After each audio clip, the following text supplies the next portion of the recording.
আজকে আমরা এখানে আসার উদ্দেশ্য হলো আমাদের বাংলাদেশের সবচাইতে জনপ্রিয় নেত্রী, মাটি ও মানুষের নেত্রী, যিনি আমাদের দলের সদস্যদের কাছে আমাদের মায়ের মতো, সেই নেত্রীকে হারিয়ে আমরা শোকাহত, মর্মাহত।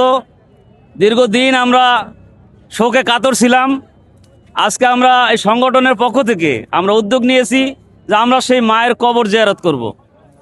সেই উদ্দেশ্যে আমরা এখানে উপস্থিত হয়েছি।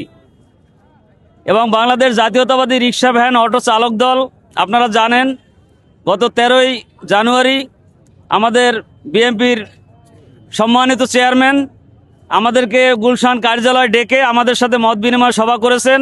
বাংলাদেশের অত্যন্ত বিশদভাবে এটা প্রচার হয়েছে, বিভিন্নভাবে সকল মিডিয়ায় প্রচার হয়েছে, আপনারা দেখেছেন।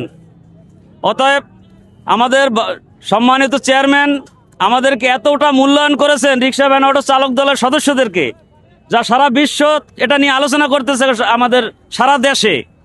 অতএব আমরা চাই আমাদের এই দলের পক্ষ থেকে, রিক্সা ভ্যান অটো চালক দলের পক্ষ থেকে আমরা সারা বাংলাদেশে যত সদস্য, আমাদের সারা বাংলাদেশে গ্রাম পর্যায় হইতে শুরু করে ইউনিয়ন, শহর, নগর, বন্দর, মহানগর, জেলা, বিভাগ, আমরা এই মেসেজ দিতে চাই যে আমরা এই সংগঠনের পক্ষ থেকে সকল সদস্য আমাদের এই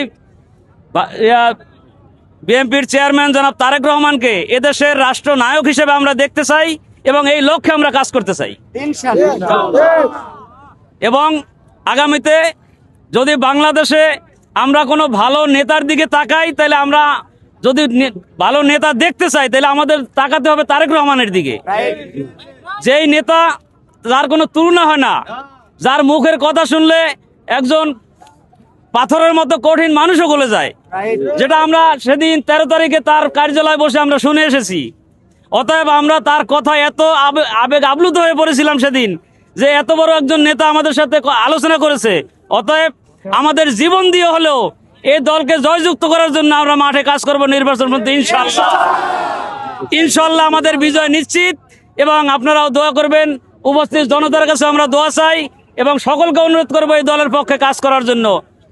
সকলকে ধন্যবাদ।